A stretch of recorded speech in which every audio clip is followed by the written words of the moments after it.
Good morning, सत श्री अकाल, आदाब, नमस्ते टू एवरीवन। मैं अंशुमन मिश्रा, आपका एजुकेशनल मेंटोर, आप सभी के अपने YouTube channel learning with Anshuman में स्वागत करता हूं। So today we are going to learn और you all can say revise a new chapter from our new NCERT, the rise of the Marathas.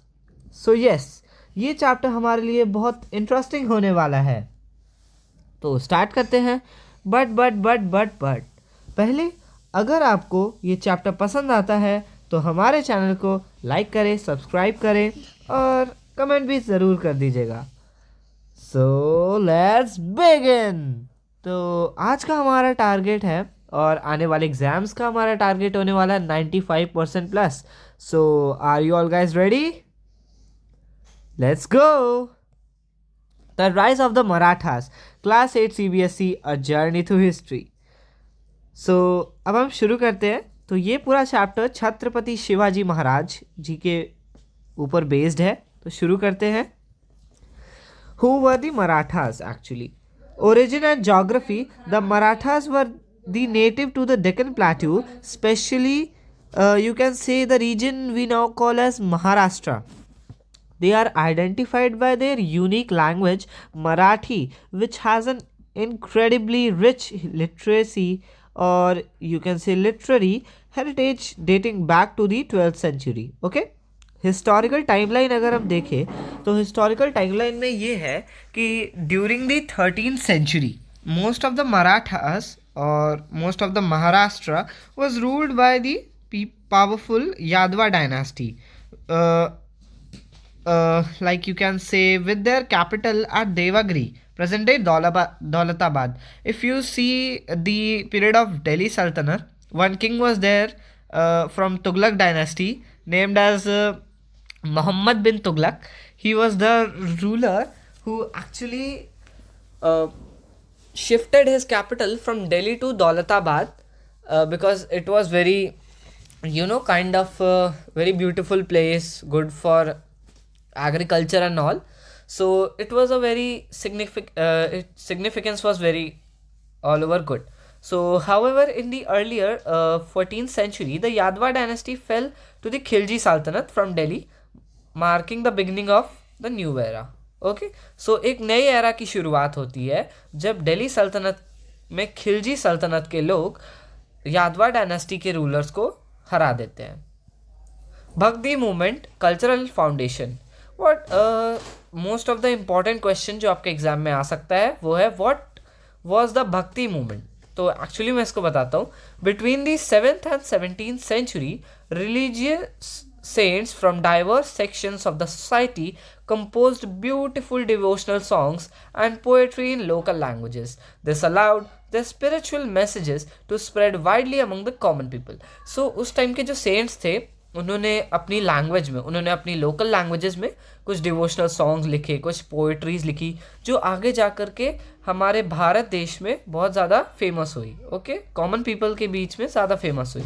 Nobel cents की बात करी जाए तो famous saints like Dnyaneshwar ji, Namdev ji, Tukaram ji and Ramdas ji gain immense popularity, क्योंकि उस time के लोगों को भक्ति सॉन्ग्स, डिवोशनल सॉन्ग्स बहुत ज़्यादा अच्छे लगते थे. तो इनकी पॉपुलैरिटी भी बढ़ गई. दे ट्रांसलेटेड इम्पॉर्टेंट टेक्स्ट. उस टाइम के मोस्ट इम्पॉर्टेंट टेक्स्ट क्या थे? अब लाइक द उपनिषद्स, भागवत गीता. तो ये सारी जितने भी इम्पोर्टेंट टेक्स्ट थी इन सबको इन लोगों ने मराठी में ट्रांसलेट किया ताकि वो ऑर्डिनरी पीपल तक एक्सेसिबल हो जाए, ताकि वो कॉमन लोग जो दूसरी लैंग्वेजेस नहीं जानते हैं वो भी उसे पढ़ सके. Impact. This movement fostered social organization and political awareness, laying a strong cultural foundation that later facilitated the Marathas' emergence as a powerful political force. तो इन्होंने जब इस मूवमेंट को शुरू किया तो जो सेंट्स ने अलग अलग लैंग्वेजेस में मतलब अपनी लैंग्वेजेस में अलग अलग इम्पॉर्टेंट टेक्स्ट को अपनी लैंग्वेजेस में किया ताकि वो ऑर्डिनरी लोगों तक जा सके. इनका सोशल ऑर्गेनाइजेशन बहुत ज़्यादा स्ट्रॉन्ग हो गया. ओके, और इनकी political awareness, as you all know कि महाराष्ट्र में मेनली जो मराठास थे उनकी पॉलिटिकल एडमिनिस्ट्रेशन बहुत अच्छी थी. ओके, तो it became very powerful political force. तो इनकी जो फोर्स थी वो बहुत ज़्यादा, यू ऑल कैन से, कि पावरफुल हो चुकी थी due to this political influence. Shivaji Maharaj early life, birth and family. Shivaji was born in 1630s to Shahji and Jijabai of the Bhosale clan. अब आपको एक बहुत इंपॉर्टेंट क्वेश्चन इसमें से आ सकता है. When was Shivaji born and who was the father and the mother of Shivaji and tell his early life. So पहली चीज़ जो आपको जाननी बहुत इंपॉर्टेंट है कि शिवाजी का बर्थ हुआ था 19 फरवरी 1630 में. कब हुआ था बच्चों? 19 फरवरी 1630 में. Okay, so he was born on 19 February 1630 at the yes. So his father Shahaji served various Deccan sultanates and was often away from home. So उन्होंने क्या, उनके जो फादर थे वो एक्चुअली डेक्कन सल्तनत में काम करते थे. तो वो भी चाहते थे कि शिवाजी उनके साथ डेक्कन सल्तनत में सर्विंग करें, बट शिवाजी ये नहीं चाहते थे. उन्होंने इसको नेगोशिएट किया और उन्होंने खुद का किंगडम बनाने की बात की. और वो डेक्कन सल्तनत में भी काम करते थे तो उनको दूर रहना पड़ता था अपने जो है फैमिली से. तो ये प्रॉब्लम हो जाती है आजकल. सो अगर हम बात की जाए कि उस टाइम पे शिवाजी कहाँ पे थे, तो उस टाइम पे शिवाजी पुणे में थे. तो Shivaji was raised in Pune under the loving guidance of his mother Jijabai and some trusted officials. अब let me give you one example of trusted officials. मान लीजिए कि आपके पास मान लीजिए हम एग्जांपल ले लेते हैं हमारे देश के prime minister, honourable prime minister Shri Narendra Modi ji. तो उनके अंडर में जितनी भी मिनिस्ट्रीज़ में उनके ही पर्सनल मिनिस्टर काम करते हैं. जैसे होम मिनिस्टर अमित शाह हो गए, डिफेंस मिनिस्टर राजनाथ सिंह हो गए, ऐसे बहुत, रेलवे मिनिस्टर हो गए, ऐसे रोड मिनिस्टर हो गए, नीतीश गडकरी जी हो गए. तो ये सारे लोग ये सारे लोग जो है मिल करके एक उनके ट्रस्टफुल पर्सन बन गए कि हम आप पे ट्रस्ट कर सकते हैं. Okay, so he received a strong education. उनको बहुत अच्छी एजुकेशन मिली, ग्राउंडेड इन वैल्यूज़. सो अगर आपको किसी राजा को अच्छा राजा बनाना है तो उसके अंदर वैल्यूज़ होनी चाहिए, उसके प्रिंसिपल्स होने चाहिए. Okay, so and martial training. तो उन्होंने मार्शल आर्ट्स की भी ट्रेनिंग हासिल की. During a period when the Deccan region was constantly plagued by conflicts among different sultanates. So उस टाइम पे क्या हो रहा था कि जैसे ही ये थोड़े से 16 या 15 ईयर्स की एज के हुए तो डेक्कन सल्तनत में कॉन्फ्लिक्ट्स होने लगे कि अब भाई आपके पास कोई किंगडम है तो आप उसको एक्सपैंड करोगे ही करोगे, नहीं तो कोई भी आएगा आपका किंगडम आपसे छीन के चला जाएगा. यही प्रॉब्लम होती है ना. तो इसीलिए उस टाइम पे भी डेक्कन सल्तनत्स में बहुत सारे कॉन्फ्लिक्ट्स होने लगे. डेक्कन सल्तनत, नॉर्दर्न सल्तनत्स, तो इसमें बहुत ज़्यादा कॉन्फ्लिक्ट्स होने लगे. अर्ली कैंपेन्स की अगर बात करें तो at the age of 16 years old Shivaji began his military campaigns. He started by consolidating control over the Pune region. तो इन्होंने पुणे रीजन की ओर पहले अपना कंट्रोल किया, क्योंकि भाई आप जिस जगह पर रह रहे हो उस जगह के बारे में आपको पता ही होगा ना, ऑब्वियसली. सो इसीलिए उन्होंने पहले पुणे रीजन पे कैप्चर किया, क्योंकि वहाँ पे वीक, उनकी ऑब्जर्वेशन के हिसाब से वहाँ पे वीक रूलर्स थे. तो उन्होंने वहाँ के फोर्ट्स को कैप्चर किया, उन्हें फोर्टिफाई किया. मीन्स उनको वहाँ के जो फोर्ट्स थे उनको इतना डिफेंसिव बनाया कि अगर कोई अदर मिलिट्री आती है या अदर कोई आर्मी आती है किसी भी जगह से, किसी भी रीजन से, किसी भी किंगडम से उन पे अटैक करने के लिए, तो वो अपने आप को और अपने जितने भी लोग हैं उनके अंडर में उनको बचा सके. Okay, so they create a strong network. Okay, next Shivaji vision of स्वराज्य, सेल्फ रूल. उनका एक्चुअली में एक कंसेप्ट था स्वराज्य. स्वराज कंसेप्ट ये कहता था कि Shivaji vision of a sovereign kingdom और स्वराज्य was revolutionary. It extended beyond just military conquest. तो ये मिलिट्री कॉन्क्वेस्ट में ही नहीं रह गया. इनका स्वराज्य का सपना it encompassed political, economic, cultural aspects of government. ऐसे बहुत सारी जगहों पे इनका पॉलिटिकल इन्फ्लुएंस रहा और स्वराज्य हर जगह स्थापित हुआ. मिलिट्री फाउंडेशन की अगर बात की जाए तो he strengthen and captured neglected forts, establishing a defensive network across his dominance. So इनकी मिलिट्री फाउंडेशन इतनी ज़्यादा स्ट्रॉन्ग हो चुकी थी. अब बात की जाए अगर आप किसी हायर एजुकेशन के लिए जाते हैं, अगर आपकी वहाँ पे फाउंडेशन ही स्ट्रांग ना हो तो क्या आप वहाँ पे मतलब वहाँ पे आप अच्छा स्कोर कर पाएंगे? No, it's not easy task. So इन्होंने अपनी मिलिट्री की पहले फाउंडेशन को स्ट्रांग किया। ओके, सो इन्होंने अपने फोर्ट्स को फोर्टिफाई किया ताकि वो डिफेंसिव रहें ज़्यादातर। ओके, नेवल पावर की अगर बात की जाए तो इन्होंने उस टाइम की मोस्ट पावरफुल नेवी को इस्टेब्लिश किया जो वेस्ट कोस्ट में थी। ओके, और यूरोपियन पावर्स में बहुत ज़्यादा इन्होंने इनकी नेवी ने भूमिका निभाई है। Okay, he built a revolutionary navy to secure coastal resources and protect against European powers. Okay, political sovereignty की अगर बात की जाए तो crowned as Chhatrapati in 1674, establishing formal independence. तो इन्होंने फॉर्मल इंडिपेंडेंस की, छत्रपति ये इन्होंने अपना क्राउन कर लिया। 1674 की बात है ये। ओके, अगर इनकी कल्चरल रिवाइवल की बात की जाए तो ही प्रमोट संस्कृत एंड मराठी। इन्होंने संस्कृत लैंग्वेज और मराठी लैंग्वेज को बहुत ही ज़्यादा प्रमोट किया। इन्होंने ही रिबिल्ड टेम्पल्स, ही रिवाइव ट्रेडिशनल आर्ट्स। इन्होंने बहुत कुछ किया है अपने किंगडम के लिए, अपने किंगडम के लोगों के लिए। ओके, सो इन्होंने बहुत सारा काम किया। Next, revolutionary Maratha navy. Naval अगर इनोवेशन की बात की जाए तो as Shivaji's kingdom expanded to India's west coast, he made a revolutionary decision to establish a navy. This was a groundbreaking because unlike the Bijapur Sultanates and the Mughal Empire, which had a very limited naval capabilities, Shivaji Navy became a formidable force. Okay, so Shivaji के जो kingdom में उनका जो west coast का expansion था India में, वो बहुत ज़्यादा रेवोल्यूशनरी था। उन्होंने नेवी एस्टैब्लिश की, उन्होंने इतनी ज़्यादा उसको एक्सपैंड किया कि बीजापुर के सल्तनत और मुग़ल एम्पायर के लोग भी उनको नहीं हरा पाए, क्योंकि उनके पास बहुत लिमिटेड नेवी थी। और शिवाजी ये जान चुके थे कि अगर नेवी नहीं होगी तो उनका स्वराज्य का सपना अधूरा रह जाएगा। ओके, शिवाजी की नेवी बहुत ज़्यादा पावरफुल फोर्स बन चुकी थी उस टाइम की। अगर इनकी की अचीवमेंट्स के बारे में बात की जाए तो the Maratha navy helped protect coastal territories and challenged European dominance of the sea. तो इनकी जो मराठा नेवी थी उसने क्या कहते हैं, अपने यूरोपियन डोमिनेंस को चैलेंज कर दिया, सीधे चैलेंज कर दिया इन्होंने यूरोपियंस को कि आप हमारे यहाँ की नेवी को नहीं हरा सकते।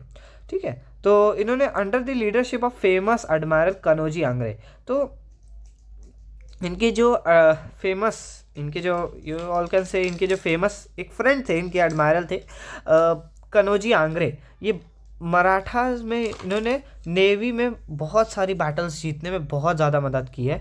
इनका Sindhudurg fort located near the Maharashtra Goa border was one of the several impressive naval fortifications they build. अब आप ये बगल में जो आपको फ़ोटो दिख रही होगी, ये इनका नेवल बेस ही है एक्चुअल में। तो ये इनका नेवल बेस है, जैसा कि आप सब देख पा रहे होगे, ये इनका नेवल बेस है। और ये नेवल बेस क्या है, इसको हम कहते हैं सिंधदर्ग फोर्ट। क्या कहते हैं? सिंधदर्ग फोर्ट। ओके, सो ये इनका बहुत इम्प्रेसिव अभी तक का है। और अगर आपसे कभी कोई क्वेश्चन पूछता है कि साउथ में मराठा एम्पायर का ऐसा कौन सा कोस्ट है जो बहुत ही ज़्यादा यू ऑल कैन से कि अभी के टाइम पे बहुत ज़्यादा पॉपुलर है, और उसे अभी के टाइम पे तो यूनेस्को वर्ल्ड हेरिटेज साइट भी घोषित कर दिया गया है, वो तमिलनाडु में है। उसका नाम है जिंजी फोर्ट। वो भी मुगल्स वो सॉरी वो मराठास की मदद से बनवाया, वो मराठास ने बनवाया था। ओके, क्योंकि आप ये सब जान नहीं सकते कि बिना फोर्ट के आप किसी रीजन को कैप्चर कर ही नहीं सकते। It's not an easy task. So let's begin. Significance, this navy was instrumental in preventing European colonial powers from dominating Indian coastal regions. तो इंडियन कोस्टल रीजन्स को कैप्चर करने में इनकी नेवी ने बहुत ज़्यादा मदद की है। और अगर इनकी नेवी नहीं होती तो आई डोंट थिंक सो कि he will become so powerful, because navy is must he made a very powerful navy. Okay, next, guerrilla warfare, the Marathas' advantage. What is guerrilla warfare? let me tell you. Instead of fighting large battles in open fields like traditional armies, Shivaji pioneered guerrilla tactics, small, swift, surprise attacks that allowed him to defeat much larger army force. तो अब इस time पे अगर आप डेक्कन की बात करें तो वहाँ पे मोस्टली फॉरेस्टेड एरियाज़ हैं. सो अगर आप वहाँ पे मान लीजिए कोई 10 लेयर्स में कोई मिलिट्री चल रही है, ठीक है. फर्स्ट लेयर में 150 सोल्जर्स, सेकंड लेयर में 150, थर्ड लेयर में 150 सोल्जर्स, ऐसे करके एक लाइन में सब चल रहा है. अगर आप वहाँ पे जा करके 10th वाली जो 10th लेवल की जो आर्मी है उसको डिफीट कर देते हो, तो क्या फर्स्ट लेवल की आर्मी को पता चलेगा? ऑफ कोर्स नॉट, बिकॉज उस टाइम पे इतने सारे ट्रीज़ होते थे, तो ये मराठा सोल्जर्स ट्रीज़ के अंदर छुप जाते थे और फिर वहाँ से ये लोग अटैक करते थे, सरप्राइज अटैक. या की टैक्टिक्स की बात की जाए तो स्मॉल फोकस्ड ग्रुप्स थे, use small units of soldiers in clever ways to defeat massive armies. Speed and surprise, इसमें speed is must. Okay, relied on quick unexpected attacks that caught enemies completely off guard. अगर हम terrain knowledge की बात करें तो use intimate knowledge of local geography, specially mountains and forest. तो इन्होंने mountains और फॉरेस्ट के बारे में इतनी ज़्यादा रिसर्च की ताकि ये अपने किंगडम और अपने लोगों को, अपने स्वराज्य के सपने को बचा करके रख सके. अगर फोर्ट नेटवर्क की बात की जाए तो leveraged a network of forts as bases for operations and safe retreats. Okay, तो ये ऑपरेशंस के लिए जाते थे, means surprise attacks you all can say, या रेड के लिए कहीं जानी हुई तो इनका ये पावर मस्ट थी. I like his overall, you all can से लाइक. हाँ, तो आप ओवरऑल क्या कह सकते हो कि इनका चरित्र, मीन्स इनकी जो इनके अंडर की जो पावर्स थी, जो इनके माइंडसेट था, that I like the most. And okay, so continue. Famous military exploits की बात की जाए, द अफजल खान एनकाउंटर 1659 में इन्होंने किया. This was one of the history's most dramatic movements. Shivaji के the powerful Bijapur general Afzal Khan in one combat at Pratapgarh fort. He used the hidden weapon called the wagh nakh tiger's claw. आप जैसा कि इधर पिक्चर में देख पा रहे होंगे, इधर एक टाइगर क्लॉ बना हुआ है. ये वाघ नख था. आप इसमें अपनी फिंगर्स को इधर पुट कर सकते थे और इसको आप हाइड कर करके लेके जा सकते थे और किसी भी किंगडम में किसी भी एम्परर को हरा सकते थे. क्योंकि उस टाइम पे आपको वो अपनी पावर थोड़ी ना दिखानी थी, आपको अपने आप को इतना इन्फ्लुएंसेबल करना था कि लोग आपको जाने और आपकी टेरिटरी एक्सपैंड करें. Okay, so after Khan's death, the Marathas used guerrilla tactics from the mountains to completely rout Khan's larger army, because ये डक्कन में थे. तो डक्कन में ट्रीज थे, मैंने जैसा कि आपको बताया, फॉरेस्टेड एरियाज बहुत ज़्यादा हैं. तो इन्होंने गुरिल्ला टैक्टिक्स का यूज़ किया, जैसा कि मैंने अभी आपको यहाँ पे बताया था, गुरिल्ला वॉरफेयर. ओके, नेक्स्ट की बात की जाए, द शाहिस्ता खान रेड. तो इन्होंने शाहिस्ता खान के किंगडम पे रेड की थी. With only a handful of soldiers, Shivaji executed a daring night raid on the camp of the Mughal nobleman Shahista Khan. Khan barely escaped, losing a few fingers in the process, and was forced to flee Maharashtra. Then the sacking of Surat was one of the most famous incidents that happened. In 1664, Shivaji attacked and sacked Surat, a wealthy Mughal port city, obtaining treasure with worth nearly 1 crore rupees during that time, $10 million during that time. Okay, so yeah, so they obtained, and it was one of the most famous incidents. It was shown in a Britain newspaper, London Gazette also. Okay, importantly, he spared religious places and the houses of charitable people, showing his respect for culture and community. So इन्होंने जब सूरत पर attack किया तो इन्होंने religious places को मतलब हाथ भी नहीं लगाया कि भाई मैंने रेड की है, तो आप ये इनका ये मानना था कि रिलीजन फर्स्ट पे आता है, रिलीजन और स्वराज इनका फर्स्ट पे आता है. तो उन्होंने कोई भी रिलीजियस जगह को डोमिनेट नहीं किया. अगर Shivaji coronation and southern expansion की बात की जाए तो द ग्रेट कोरोनेशन इन 1674 में जो हुआ, in 1674 at the mountain fortress of Raigad, Shivaji was crowned with full Vedic rites. His formal title became Shri Raj Shiv Chhatrapati, and he established his own era called the Rajyabhishek Shekha. This coronation marked the official establishment of the Maratha Empire as an independent kingdom. So इन्होंने अपना राज्यभिषेक इनका हुआ, इनको title मिला श्री राजा Shiv Chhatrapati. Okay, सो इनका जो Maratha empire था वो इंडिपेंडेंट किंगडम अब बन चुका था. अब इन्हें बाहर किसी किंगडम की ज़रूरत ही नहीं थी. सदर्न कॉन्क्वेस्ट की बात की जाए तो इन्हें दक्षिण दिग्विजय भी कहा जाता है. After his coronation Shivaji embarked on a series of southern conquests that included parts of the present-day Tamil Nadu and Karnataka. This southern expansion was strategically important because it gave the Marathas great depth against future Mughal invasions. So इनके जो south की अगर बात की जाए तमिलनाडु के side और केरला के साइड, तो इनके एक हाफ ब्रदर थे इकोजी, वो वहाँ पे रूल कर रहे थे. तो इनके स्वराज्य के सपने को वो भी बढ़ा ही रहे थे. ओके, सो शिवाजी उनको प्रोटेक्ट कर रहे थे, अपनी आर्मी प्रोवाइड कर रहे थे. ठीक है, तो अगर लेगेसी ऑफ द कोरोनेशन की बात की जाए तो by establishing his own kingdom with proper ceremonies Shivaji inspired Indians to believe in self rule and independence from foreign powers. इन्होंने, ये पहले मराठा रूलर थे जिन्होंने यू ऑल कैन से कि एक इंडिपेंडेंस कंट्री और सेल्फ रूल इन्हें चाहिए था. Okay, so means Indian national movement Britishers के खिलाफ और किसी भी अलग अलग फॉरेन पावर्स के खिलाफ इन्होंने शुरुआत की थी. Okay, next Shivaji lasting legacy की बात की जाए तो he was a military genius. Shivaji's military tactics and strategic thinking was so effective that he was able to defeat much larger forces and built a powerful independent kingdom.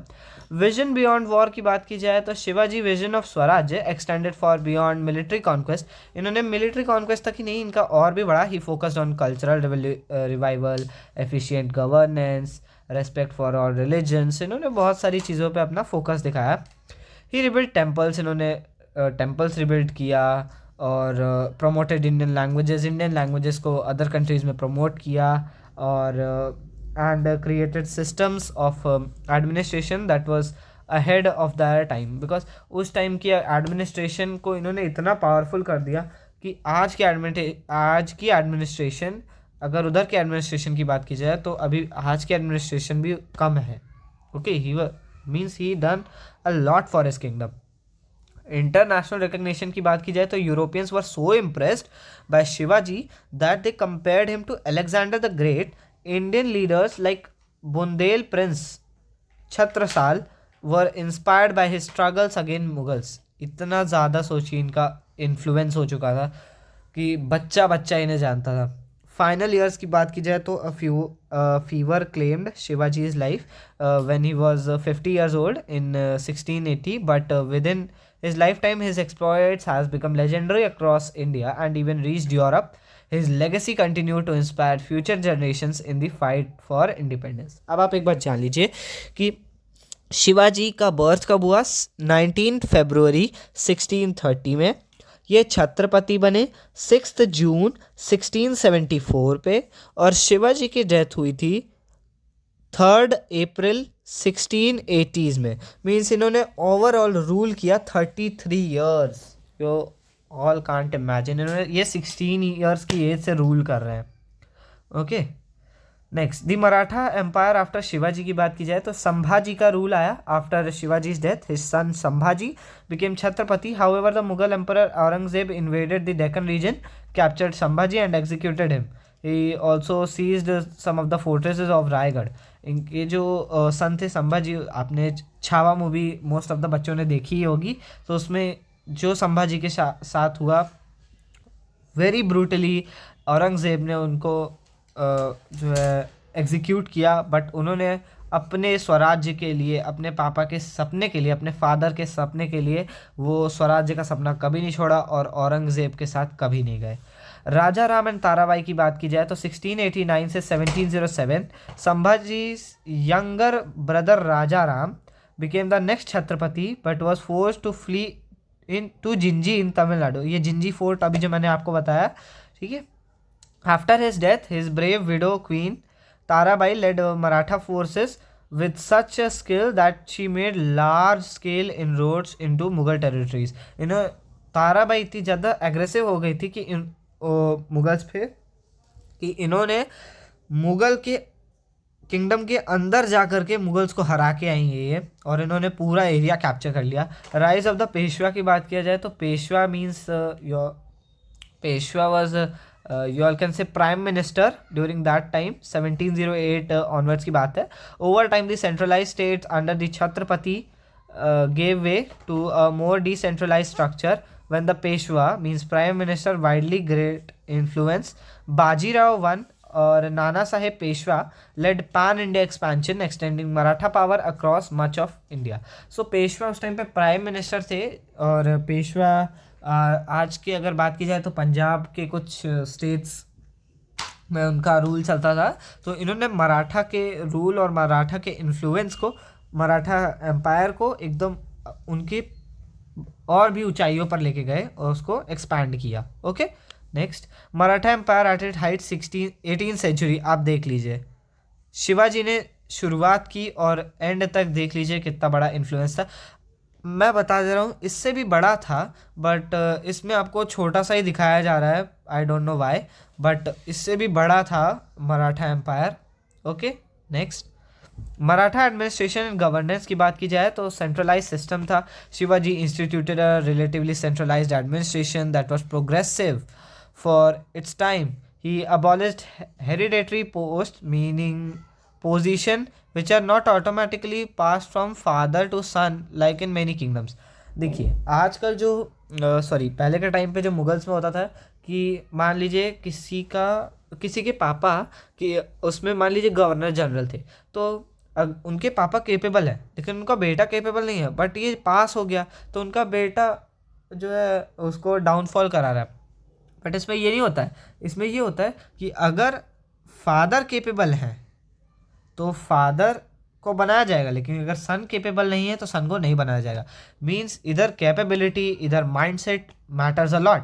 Salaried officials की बात की जाए तो every government official received a salary from the state treasury rather than collected taxes from assigned lands. This reduced corruption.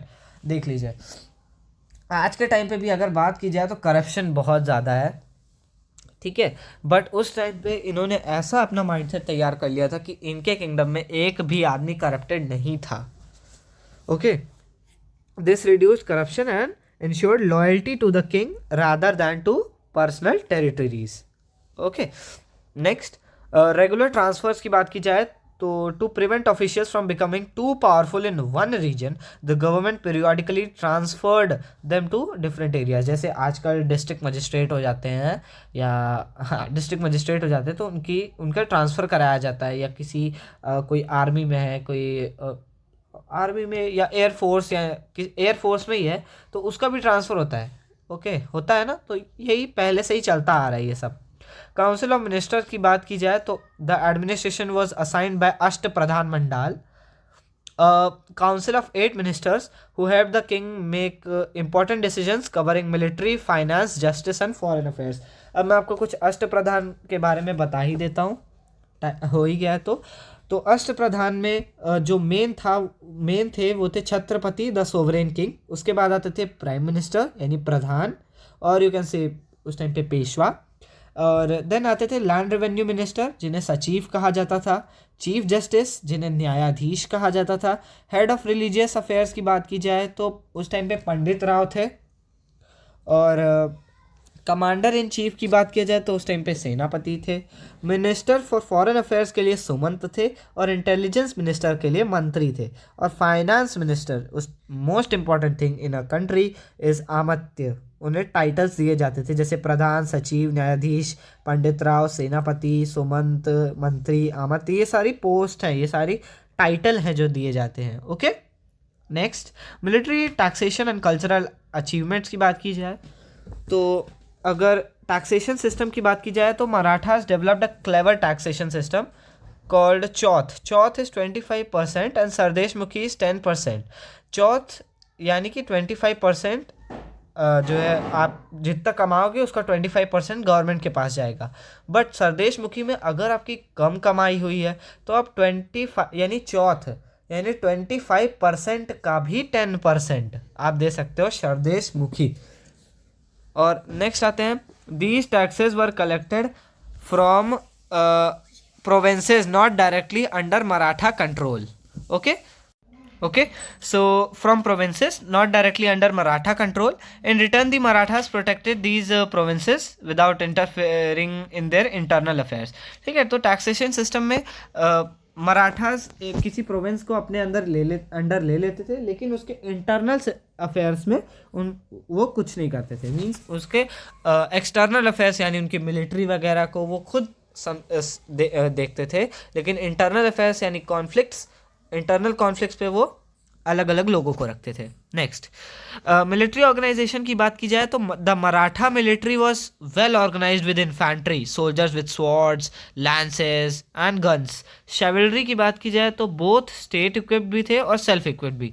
State equipped में क्या होता है कि वो सोल्जर जो मराठा आर्मी को सर्व करना चाहते हैं गवर्नमेंट की तरफ से, तो वो जो है उन्हें कहा जाता था state equipped. But self equipped वो होते थे जो खुद से ही मराठा आर्मी को सर्व करना चाहते थे. मींस उनको गवर्नमेंट नहीं इतना फंडिंग नहीं दे पाती थी, तो वो खुद ही से गन्स खरीदते थे, खुद ही से स्वॉर्ड्स खरीदते थे और मराठा एरिया को प्रोटेक्ट करते थे. Okay, a formidable navy and a network of strategic forces serving as defence stronghold. ठीक है, तो ये उनकी बहुत स्ट्रैटेजी रही है शुरुआत से ही कि हम पहले फोर्ट्स को कैप्चर करेंगे, उसके बाद अपने डिफेंस को स्ट्रॉन्ग कर लेंगे. Okay, means attack defence strong, attack defence strong, attack defence strong, ये चीज़ करनी है.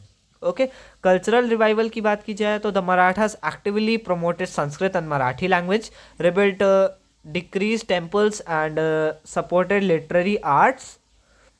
They even developed their own script called Modi script, Modi ji, here also, which was widely used for official documents and communication.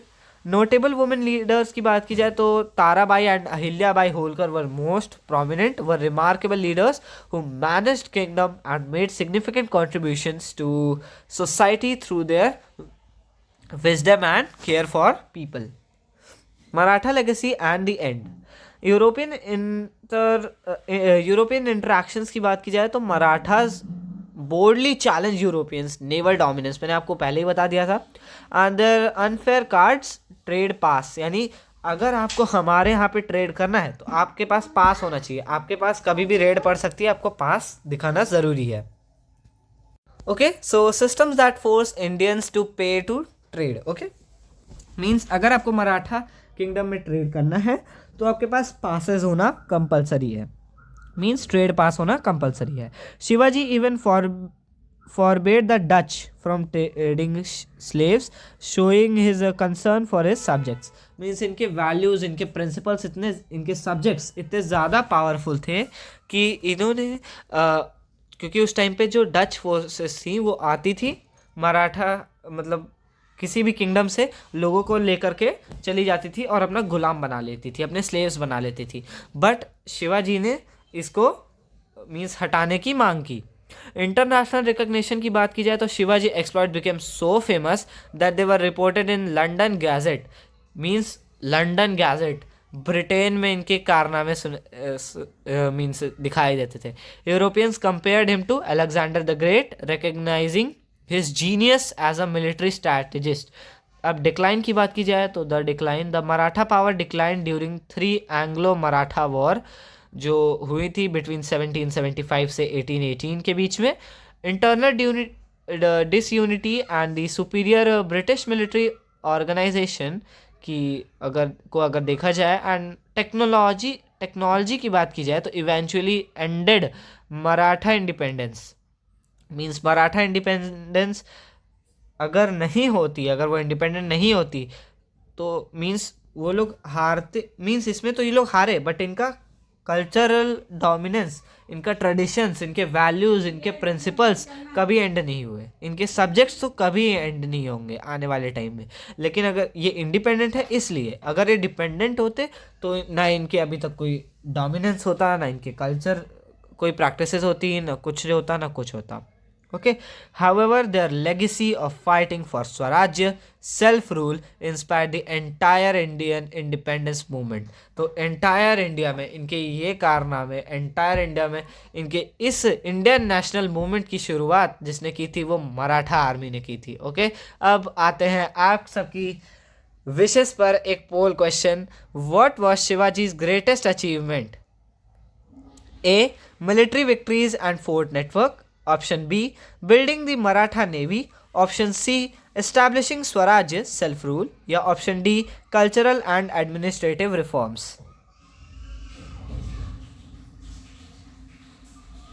Yes, you all are right. The right answer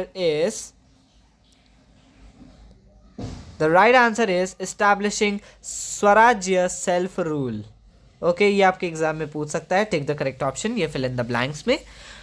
next question पे आते हैं.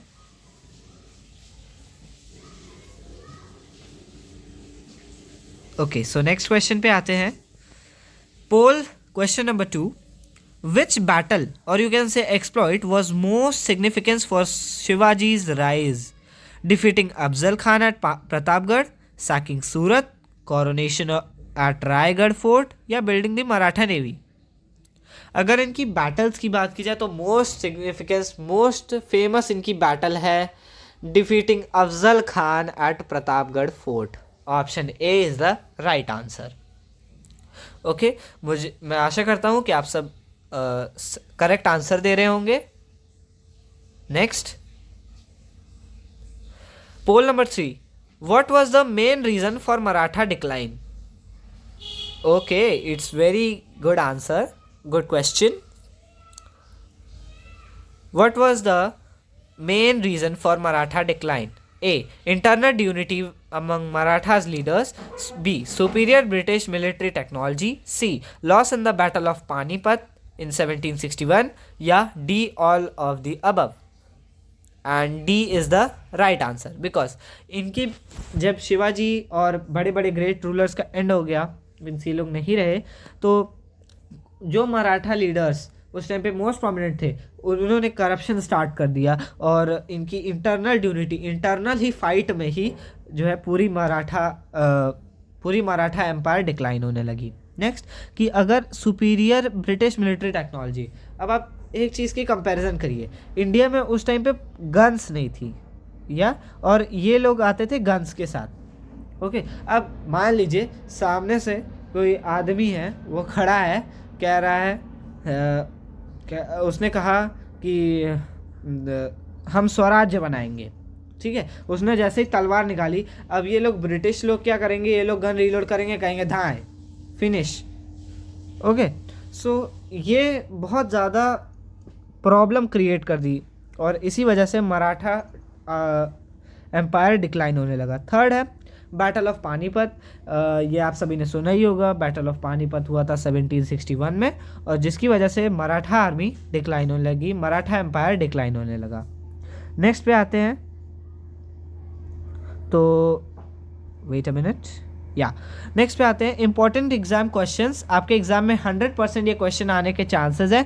What do you understand by swarajya? Answer है swarajya means self rule और self governance. Shivaji's vision of स्वराज्य extended to political, economic and cultural independence from foreign rule. Second, describe Maratha guerrilla warfare tactics. Answer, the Marathas use small swift surprise attacks using immediate knowledge of local terrain, mountains and forests, a network of forts as a basis, and quick unexpected strikes to defeat larger armies. Option. And then third question, what were Chauth and Sardeshmukhi? It's a most important questions. Okay, answer है इसका, these were the taxes collected from non-Maratha provinces.